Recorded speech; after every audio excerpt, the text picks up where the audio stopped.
Okay, welcome everyone.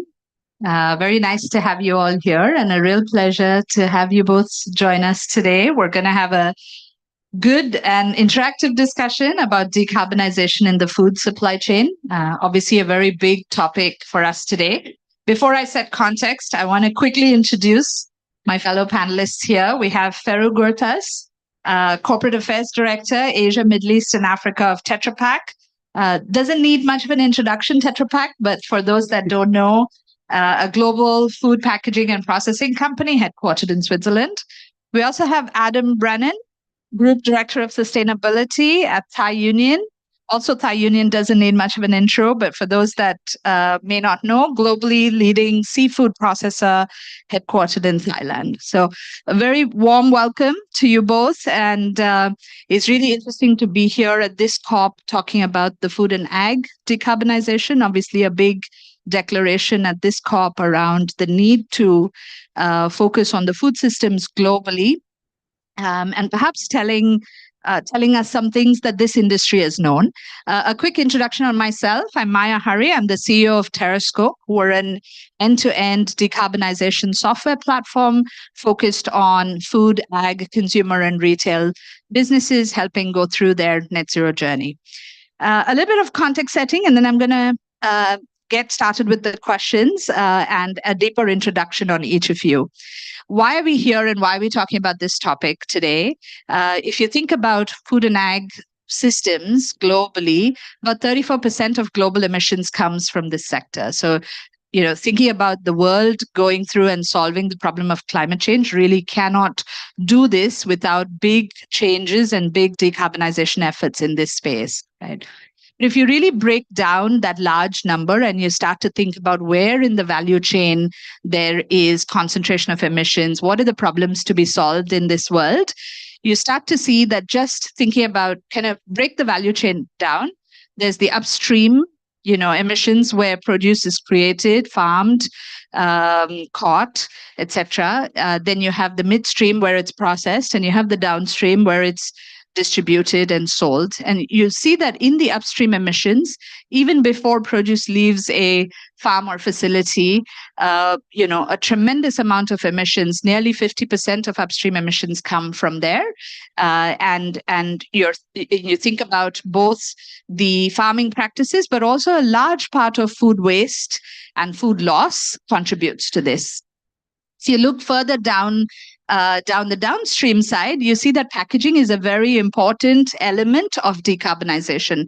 Tends to be a big hotspot for a number of different companies. But packaging is both a hotspot, but also a potential real innovator in this space to be able to avoid that food loss, even from the upstream side. So that's the context of why we've assembled this panel together. Before I keep droning on, let's get Ferru, you to tell us a little bit more about what you do at Tetra Pak and give us a bit of color on what your day-to-day looks like. Thanks a lot. Yeah. So I'm based in Istanbul, Turkey. And as you said, I'm in charge of corporate affairs for Asia, Middle East, and Africa regions. And at Tetra Pak, corporate affairs is specifically dealing with government relationship and industry associations and driving our policy and regulations agenda with those entities. Thank you. And over to you, Adam. Thanks. So, thank you for the opportunity. So my name is Adam. I'm the Group Director of Sustainability. I'm based in our global headquarters in Bangkok, Thailand. Just to kind of expand on the introduction that you gave earlier, we're one of the largest seafood processors in the world for tuna. For tuna, we are the largest processor, and then we also have a significant business as well on the frozen side, particularly as it relates to shrimp.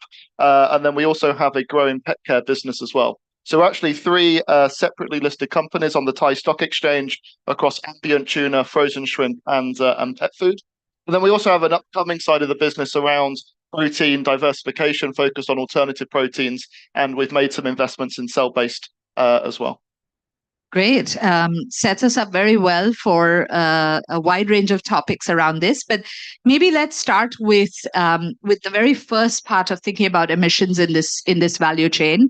If you think about measuring emissions, I always feel like measurement and data are often kind of two sides of the same coin.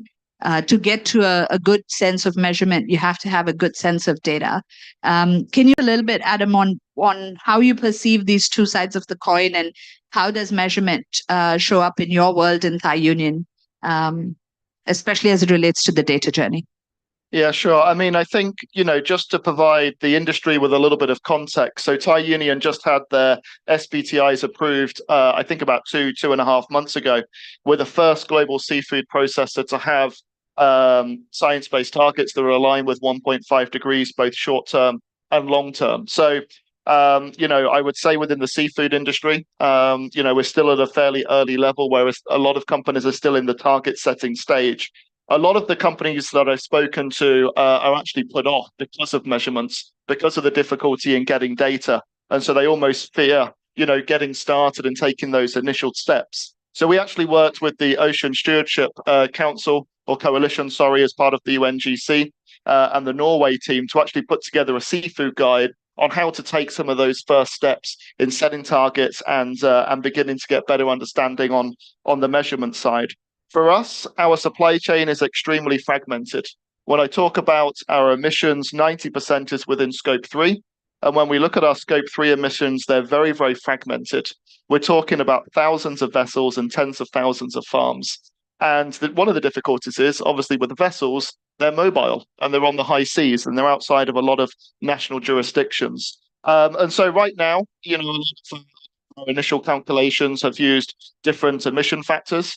And then, I think we'll explore through this panel how we're starting to use technology to increase the amount of primary data that we're collecting.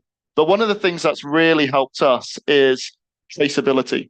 We started actually our sustainability journey more focused on the social and labor side of sustainability. And to tackle social and labor on board the vessels, we obviously need to know who they are, where they are, who owns them. And so we've put an awful lot of work into making sure that all of our cans of tuna are traceable right down to vessels. So now that obviously provides the foundations that are needed in order to start engaging and tracking emissions. So I'd say if you're just getting started on this journey, you've got to know the source. You've got to know where your farms are. You've got to know who your vessels are. And then that will provide you with those fundamentals. And it's such a significant investment, I suppose, in that journey of data. It's one that you can't do without to go on that measurement journey. And yet waiting for perfect data would be fool's errand, because it's in a way, chicken and egg problem, right? Ferro, can I come to you and get a view of what Tetra Pak's measurement and reduction journey has looked like? Where are you today? What has the evolution been? Sure, yeah. Actually, a very similar story of what Adam told. So first, our GHG emissions are according to GHG protocol that's developed by WRI, World Resources Institute, and WBCSD, World Business Council on Sustainable Development. And also, we are the first in our industry to apply SBTI-based targets. So in 2017, we started applying SBTI. And also in 2022, our net zero target for 2050 is now approved by Science-Based Target Initiative. And for us, that means a 46% reduction in our emissions till 2030, scope 1, 2, and 3, and same scope for 2050 by 90% reduction. And that's based on our 2019 baselines. And if I just focus onto our maybe packaging side first, on the packaging side, as Adam said, also traceability is, of course, very important to us. So we ensure that all our raw materials are sourced according to certain certifications. So in a typical Tetra Pak package, there is 70% paperboard, 25% plastic or polymers, and then 5% aluminum. Plastic and aluminum are critical because those are the layers that provide food availability, food security, and preserve the food by keeping the nutritional value for up to 6 months and beyond. But then aluminum, being only 5% of the packaging, contributes to 30% of the emissions.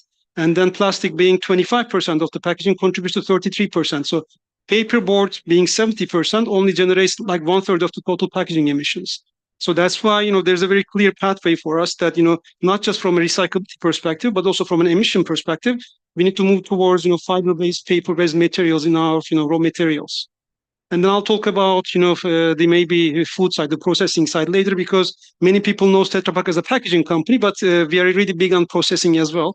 And most of our business also comes from processing of milk, fruit juice, or other food items. So I'll talk about that later. Sounds good.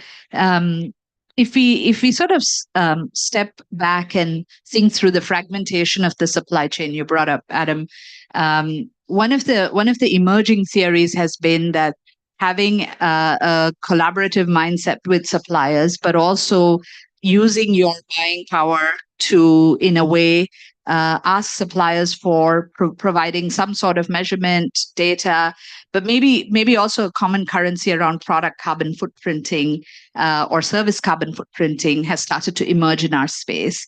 How do you see that play out? And maybe for the context of viewers or attendees here who don't quite know what product carbon footprint is, basically breaking down a carbon footprint, not really at a whole of company level like we've just been talking about, but maybe at a unit level of product or service in order to use that as a currency to compare. We often see in our work, Terrascope's worked with, let's say, beverage manufacturers across the world, and we see that the beverage itself, in some cases, might make up just 18% of emissions, but the packaging could make up the vast majority of emissions, but within that packaging, it might be just a plastic sleeve that makes up a majority of that. To your point on small components, but really causing or contributing in a larger extent on emissions. But it gives very quick common unit of currency to start measuring, let's say, efficacy of suppliers, efficacy of components, etc. Are you thinking about this? Is this a good unit currency for the world to come around and start thinking around PCF or service carbon footprint? Yeah, I think so. I mean, I think, one of the things that we've focused on doing is try to align as an industry how we're actually calculating and what different methodologies are out there. We're a member of a multi stakeholder initiative called CBOS, which is the 9 largest seafood companies in the world. And we've actually just embarked on a new project that actually aims to assess all of the different emission factors that are out there within the seafood space. How do we try and create alignment? Because right now, there's so many different ways to calculate. I think PCF will bring some sort of standardization to that much needed process. But I think to kind of just break down on kind of the data piece a little bit more, and to understand the hotspots that we have in our footprint. The first obviously being by Union. Tuna is the biggest hotspot of emissions for us. That is predominantly driven by the fuel that is used on board the vessels. So that I think is around 85-90% of the emissions that is coming from tuna, with the rest coming from packaging. The second then is related to shrimp, and as it relates to shrimp, some of that is driven by on-farm energy usage, and then the rest is driven by feed. So the feed that is going into the aquaculture supply chain is important because it is relying on agricultural commodities such as soy, which can be linked to deforestation. And then the third one is packaging. So, as it comes to how do we begin to approach this systematically, we don't want to go vessel by vessel with an Excel spreadsheet trying to collect energy. That is not going to be scalable. Neither is that going to be scalable across tens of thousands of farms. So we're looking at kind of the certification landscape, whether that's a suitable platform to begin to collect not just data, but verified data. Right. So the verification mechanism is something that we haven't, really talked about and is absolutely critical in this conversation. Otherwise, nonsense comes in, nonsense comes out. So, we believe that the certification schemes have a critical role to play here. But then we've also started to look at technologies.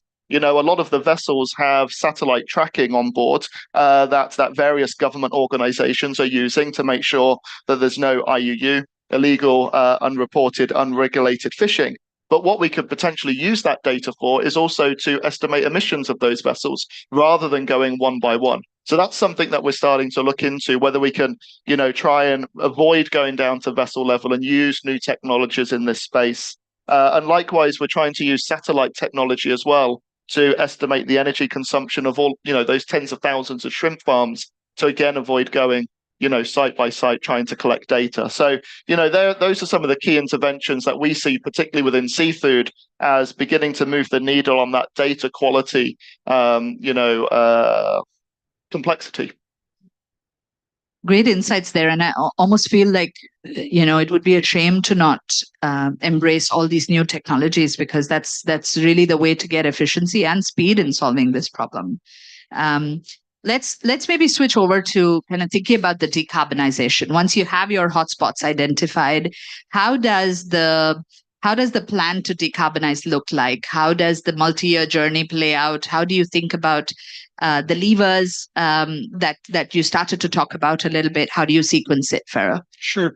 So if we look into our whole value chain, I mean, we see that 37% of our emissions comes from our raw material and air transportation. 55% comes from the equipment that we sold to our customers and is, operating in the customer premises. And then 7% comes from our end-of-lifing of our products. And only 1% comes from our own operations. But of course, that 1% used to be 8%. And we managed to reduce it down to 1% over the years, over the last almost 10 to 15 years. Now, in terms of if I look into each of them, I mean, and the kind of decarbonization levers that we use, first, if I start with our own raw material, procurement, we have a supplier program, and then that supplier program helps us to kind of ask our suppliers to apply the same science-based target initiatives that we have, and we are asking them to reduce their own emissions by 50% by 2030. And that's important because ultimately, as Adam said, trash in, trash out. I mean, we need to get quality data, and we need to work in such programmatic way with our suppliers to increase their data quality. Then in our own emissions, the 1%, it's quite important to know your own data and make your measurements based on that. So we use a tool, for example, from Schneider, their energy management system, EMS. And then that tool helps us to look into our energy spending with a full transparency. And then if we are overspending energy in one area, then, do benchmarking and identify and do, course correction immediately. And right now, 77% of our consumption, energy consumption, is covered with this EMS tool, and we are planning to increase it to 90%. So such technology tools can be another, lever to use. Now, on the customer side, which is the 55% big portion, of course, with customers, you need to be more kind of applying a pull strategy instead of, push strategy. So with the pull strategy, we are collaborating with our, customers to ensure that we provide them innovative and, new technologies that's going to reduce their own operations. We have a roadmap to reduce our best processing lines by 50%, their emissions by 50% by 2030 as well. And then if we keep innovating and providing, new equipment that has from 20% up to 70% better energy efficiency, less chemical use, less water use, that will motivate our suppliers to move toward that. So new innovations and new technology becomes another lever for us. And then on the last bit, kind of packaging side, for us, I talked about moving towards fiber-based and plant-based solutions. And then the other thing we are working on, of course, our recycling operations. So we are significantly investing into our recycling operations to ensure that our products are recyclable, but also investing into the R&D of new materials and new packaging types that will increase our traceability, our collection, recycling, and increase our recycling rates. So a wide variety of initiatives there. And how do you do all of it at once? Do you sequence it? This is the question that's top of mind for most people, right? Like, sure. It feels a bit overwhelming sometimes. How are you all thinking about sequencing? Of course, relatively it's easy to start with your own, and that's critical because that gives credibility as well. So that's why, reducing our own emissions from 8% to 1% gives us credibility. And then the tools that you use, the technology that you apply becomes kind of a role model for your suppliers and customers as well. And then on the third party, the Scope 3 side, and back to maybe the product footprint discussion. So we actually collaborate with Terrascope in Japan, and sometimes those kind of pilot initiatives can be another way of doing it. I mean, piloting something small first, and then scaling once you see it growing. What we do is, as you said, we use Terrascope's tools to offer different product footprints to our for our portfolio, so that our customers, like let's say a milk producer, can choose from a different portfolio items of Tetra Pak by immediately seeing what's their emission value, and based on that, making a decision for them. Because ultimately, data becomes very critical, not just for you to report and to measure or to meet your stakeholder requirements, but also it's critical to make your own decisions. So data is also used for us to make that sequencing and to know where we start and what's next for us. Yeah, thank you, and very, very appreciative of the partnership and exploration there. Adam, talk me through how you think about decarbonization levers, and you talked about the hotspots. How are you thinking about the decarbonization plans there? It's funny, we've just 3 days ago announced our next phase of what we call blue financing, which in the space of the oceans is basically long-term financing that is connected into sustainability performance. And there's 3 KPIs that the banks are monitoring, and they lower or increase or decrease the interest rates accordingly. One of those is connected in with Scope 3 emissions. So as part of that exercise, we've had to break down our 2030 target to annual milestones, which is something that we didn't do during the initial target creation. So when we spoke with the banks over the last couple of weeks, what you'll see is actually 0% over the next couple of years. We don't want emissions to increase, but we also don't expect too much decrease. And there's a couple of reasons for that. Number one, we need to increase our access to primary data right now because of everything being modeled. Even if we did drive decarbonisation in the supply chain, you're not going to see that needle moving. So that's a huge focus over the next couple of years. But also at the same time, this has never been done before. It's certainly in the wild capture on board the types of vessels that we're talking about. So there's a huge amount of R&D that's needed. What can we learn from the maritime industry? That's often what I'm told. But actually, a lot of the vessels that are in the maritime industry are completely different to what we have in the seafood industry. And a lot of that technology isn't transferable. So we need to increase, the prominence of seafood and the role that we have to play in supporting decarbonisation. We are one of the lowest carbon intensive proteins in the world, particularly wild capture. That doesn't mean that we can't still decarbonize further. So, focus on primary data, but at the same time, then testing different interventions that do work at scale. So we're going to be focusing first on, reducing or increasing fuel efficiency. What can be done on board these vessels? Some of them are really quite old. So I think there's probably a huge, low-hanging fruit there to engage, the thousands of vessels on. And then also one of the key things we're looking at is actually how do we improve catch efficiency as well, so that the vessels are spending less time at sea to ultimately have the same level of productivity. And then mid to long term, we've got to start looking at the fuel itself. We can start off with biofuels. Then we also need to start looking at other low carbon fuels as well. Why do I say mid to long term? Well, we're very, very different to the maritime industry. We're talking about a very, very fragmented supply chain. A lot of these vessels can spend months at sea. They refuel at small little islands. They sometimes literally pick up the phone and say, I need fuel, and along comes a tanker and they refuel at sea. So the amount of logistics and understanding and mapping that's needed to drive lower carbon fuels is going to take the industry quite some time. But I'm positive that with many of the industry collaborations that we have, such as the one with CBOS that I mentioned, there's kind of a real prominent focus on this now, and we want to move forwards. Can I ask you also the question that maybe is a backdrop to all decarbonization discussions, which is, the cost of decarbonization? How do you actually finance it? How do you absorb it? Is there room in the P&L to absorb it? How are you thinking about this as a company overall? You want me to answer first? Yeah, for both of you, but you start, Adam. I mean, I think from our perspective, we don't fully understand the financials. We've got to figure out what those interventions are first, and also you've got to look at this end to end.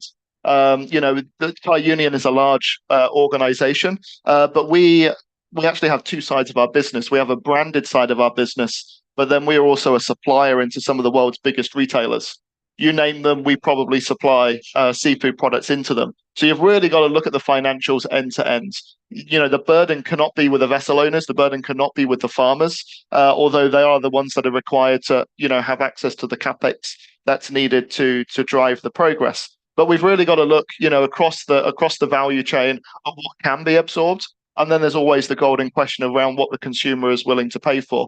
Now, with tuna, we are a fairly low-cost protein, so there is maybe a little bit of buffer there, but it's not huge. But also with some of the pilots that we started doing on shrimp, on-farm energy interventions, the payback time is actually just 2.5, 3 years. And then the farmer is beginning to save money year on year. So there is also a bit of a question mark around, what are the financial implications up and down the value chain as well. Do you want to tell us about the Tetra Pak side? Just to add, maybe, I mean, first of all, I think there is a kind of convergence happening. The ROI and sustainability is coming together. And then, of course, there are the regulations as well. Yeah. So now for a CEO to make an investment decision on sustainability, it makes financial sense because cost of energy is increasing, cost of water is increasing, and doing sustainability initiatives that is decreasing the usage of energy and water is making financial sense now. So that's why sustainability becomes core part of the business functions. And I think that's kind of the ultimate goal for a company, not to have a separate sustainability department, but for sustainability to be embedded into all departments, because that's the way for them for business survival, even within the same company. And that's what we are trying to aim for. And then on the consumer side, maybe to touch on that, of course, innovation may be expensive, but then there's a way that we are working with startup companies, and you may be considered a startup as well. And then once you work with a startup that can potentially bring an innovation, a sustainability innovation, much cheaper to the market, then we use our global scale and our global presence and partners to grow that for a product. And we have lots of collaborations like that going on with many startups. Related to decarbonization like you, and also related to decarbonizing the whole food value chain by utilizing like the side materials from production to something else, or reducing your own working with a supplier with a startup to increase the efficiency of a process. So such impacts are also kind of reducing the overall financing of decarbonization. Great. Let's maybe switch gears a little bit to talk about green innovation, right? Or maybe Adam, you might correct me and say blue innovation. But as much as this is an area where there's regulation and there's risk and there's a need for reduction, there's also an opportunity to drive new lines of revenue. So tell us a little bit about how are you thinking about it from that point of view, and frankly, is there money to be made? Will consumers pay for it? Yeah, so maybe I start off. We just introduced our new sustainability strategy a couple of months ago that sets many of these commitments towards 2030. And when we announced that strategy, we actually ring-fenced a pot of money for the implementation of these goals. And that pot of money was actually every single dollar we earned from last year. So 100% of our net profits will now be dedicated towards the implementation of our sustainability goals. That was a very interesting discussion, arriving to that point. It happened over many, many months. We had a lot of conversations with investors around, kind of shareholder value. And we positioned it as, a number of different levers. Number one, we're reliant on the health of the world's oceans. Our fisheries are under threat. We have a duty to make sure that we're sourcing responsibly for the future survival of Thai Union. There's obviously the regulatory risks that we've discussed. There's things like carbon taxes, but then there is this commercial value that we're also talking about. So I give you three maybe quick examples. Number one, we supply into some of the world's biggest retailers. They all have climate change targets. They're looking for like-minded suppliers who can help them deliver on their own commitments. With Thai Union, we want to position ourselves as that go-to supplier, where we're able to connect implementation and different interventions in the supply chain and try and decommoditize some of the products. Shrimp is very much a commodity. As we work on decarbonization of shrimp, we hopefully will premiumize that product, but then we need to test how the consumers respond to that. So we believe that there's a significant commercial opportunity there for Thai Union. The second area that we've been looking at is also related to shrimp. And we're looking at actually, the premiumization of the product. There was one more example. It's just escaped my mind. Maybe you want to. Okay. It's incredible. Before we go to it, it's incredible to be able to take your entire net profits and be able to allocate to this world and to this effort. I think is really sets a very nice example for companies to look at and learn from. So the other one, sorry, this is what happens when I don't have notes, is around resource efficiency. So we capture tuna. When we capture tuna, that tuna consists of white meat. About 40% of that goes into human consumption, right? And that's what we sell in the likes of John West or Chicken of the Sea in the US. The reason why we have a pet care company is because all of that red meat can actually then go into pet food products. So that opened up additional revenue streams for Thai Union. So then we increased the resource utilization of that fish. So after the white meat, the red meat, what are we left with? We're left with the head, the skin, the bones, and the guts. The head, very rich in fish oil. So we've actually now set up a new subsidiary under Thai Union where we're actually extracting fish oil and we're doing supplements, fish oil supplements for the consumers. So now we're using the fish head.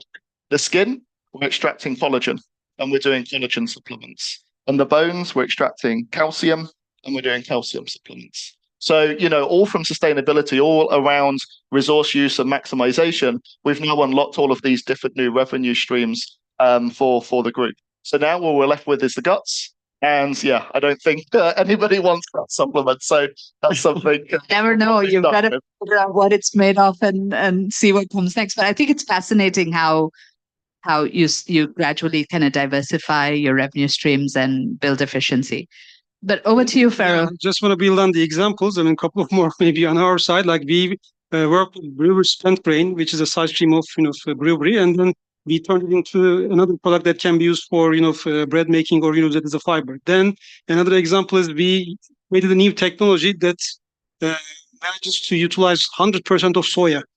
In Malaysia, for example, there's another example that we are working with our customers that are producing coconut milk.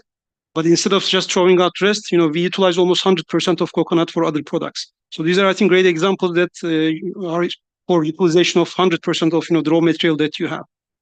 Now, going back to the green revolution, I think on the packaging side, what we are doing is we are trying to move towards the most sustainable packaging. That should be ideal, solely, made from 100% renewable or recycled materials that are recyclable as well, and also carbon neutral. So our R&D investments are going towards finding those materials. So we are removing our plastic layer and replacing with fiber-based materials, and also we are now removing the aluminum layer and replacing that with also a plant sugarcane-based material. Then on the processing side, what we are doing is really, or food side, they say, not processing, but we just announced actually at COP28 our new food systems transformation strategy, and that's based on the 2040 food systems, how it is going to look like, and then what can we do from today to be able to create the preferred future that we would like to have. And then there's a white paper that we announced, and then as a follow-up to the white paper, we also announced 4 pathways that as Tetra Pak will be contributing to the solution. The first pathway is about decarbonizing or creating a more sustainable dairy system, because most of our business comes from dairy, and that's important for us. The second one is on plant-based materials. We are trying to work with especially startups and create processing technologies that will be shifting dietary needs to more plant-based and reduce the carbon footprint there. The third one is about reducing food loss and waste. Without packaging and also processing solutions, we are trying to reduce the food waste and loss at the production, also at the consumption level. And then the last one is utilizing our aseptic technology. We want to ensure that we provide nutritious food to a broader set of people, especially in underserved areas, with solutions, and be able to provide shelf life, an extended shelf life beyond 6 months.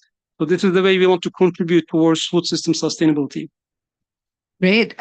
Very inspiring to see kind of organically thinking about ways to be able to expand resource utilization, but also think about really contributing to the wider industry shift, thinking about dietary shift and kind of adapting. I think that's fascinating. For our audience here, if there are any questions, please throw your hand up and we'll give you a mic to ask questions. Yeah, we have one. Thank you for an insightful discussion. I'm from Plant-Based Foods Association in the US and Plant-Based Foods Institute. One of the things that we find is that with all the sustainability investments that are happening, the message is not going to the consumers. It's not resonating. How do you, maybe for Thai Union, how do you sell the sustainability messaging to consumers? And also, for both of you, when you do your LCAs, your life cycle assessment, where do you start and end? Yeah, that's something that. And also for Thai Union, I would like to learn more about your investments in alternative proteins. Thank you. Sure, thank you. So maybe I start off with the last one first. So I think for us, we're kind of cognizant of the fact that we have growing global population. The demand for protein is ever increasing. We know that protein from the ocean, blue foods, it's healthy, it's nutritious. If responsibly sourced, it has a very low impact. But we also acknowledge that there is a consumer out there that is also seeking alternative foods. So Thai Union have its own alternative protein division. We actually have branded products already on the market in Thailand with shrimp. We're also testing crabs and other different types of products as well. Some of that is also going into our private label business. And then some of the investments that we've made are in algae and also in cell-based meats as well. So Aleph Farms, which is an Israeli-based startup, we have an investment in, as well as Blue Nalu in the US. They obviously focus on bluefin tuna. We don't source bluefin tuna because of it's under threat, it's endangered. We've got a sourcing policy that we don't source any bluefin. So obviously that's an interesting area. Obviously, from a regulatory perspective, still a lot of work to do on cell-based seafood products and meats, but we see it as, again, coming back to a commercial opportunity as we move forwards. From an LCA perspective, so maybe a little bit different to your big impacts on the consumers. Most of ours is really upstream. It's really with the vessels. It's really with the farms. Obviously, packaging can be an issue. We have a commitment for all of our branded packaging to be reusable, recyclable, or compostable by 2025. But then we're also being advocates for change amongst the private label side of our business as well. So we want to be putting, more sustainable alternatives in front of our retailers in order to try and influence their decision. The first question, the very first one, sorry, I forgot. How do you sell sustainability? Yeah. How do you get sustainability messaging to really resonate with consumers? Yeah, very, very good question. I mean, right now, we're very, very much reliant on some of the consumer-facing labels in the seafood industry. So be it MSC, be it ASC, be it BAP, those are really our only consumer-facing messages that we have. We do put some of our own sustainability messaging on our branded products as well, talking a little bit about our sea change strategy and then linking through to our website. So I would say that we have not been so successful. I think there's a huge opportunity there, but we're also conscious that right now there's this movement of litigation and are the claims that you're putting on pack credible? So we've got to make sure that we've done all of our due diligence, and anything that we do put on pack, like a carbon footprint even, really has a credible methodology and robust data going in. So as we move towards that, I think the opportunities will increase. Great. I may add a couple of remarks maybe onto that one. So first, on the consumer acceptance, I think the taste and the price needs to be fixed. That's for sure, because consumers would like to have the same experience. Although the new generation is really very much up to sustainability and they prefer such foods for a broad acceptance, the industry needs to work on those too. And I think there are solutions now coming, and we're also working with a couple of startups to ensure the taste gets better in those alternative proteins. But also, according to the surveys that we are doing, and also there was a recent Edelman Trust Barometer survey that was published, consumers would like to really go for the sustainable options, but there's a 67% gap between how they would like to live their life versus how they're actually living. And the main reason is, again, being cost. And I think on the cost side, going back to maybe even climate financing, governments needs to look at it from a different perspective and change their incentives and regulations that will create some advantages for the industry. The industry, of course, needs to see this from a business perspective, not just from a separate sustainability perspective, but as a core business to be able to provide solutions and products into the market with a reasonable price. And then also on the consumer side, this is about survival of us, not the planet, because the planet will survive. But as human species, are we going to survive? And we need to really see sustainability not as a lifestyle, but as a mandatory requirement really for us, to continue to live. I love bringing the survival of humanity into it just for fun. We had a really nice quote we heard yesterday here at COP. Professor David Suzuki quoted to say, "We're probably the only species that is still struggling to find a business case to fund our own survival." But with that, thank you for the question. I want to get your closing thoughts. I personally loved hearing about the power of data, the accepting that this is an ongoing journey, but really thinking very pragmatically about collaborations across other players in your own industry, but also collaborations across startups. You both talked about collaborations very differently. I think it brings the spirit of COP to the real world, how we see this play out in the real world. So I personally enjoyed the remarks a lot, learned a lot from your thoughts.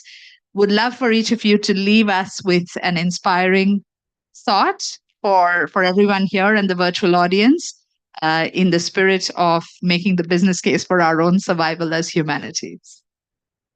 Okay, so you Pressure's on. yes, tough question. First, it's me.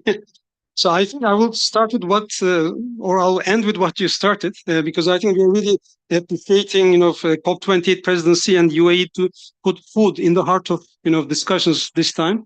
And, as a result of that, I think at the very first days, more than 130 countries signed up to the declaration, and that's very promising.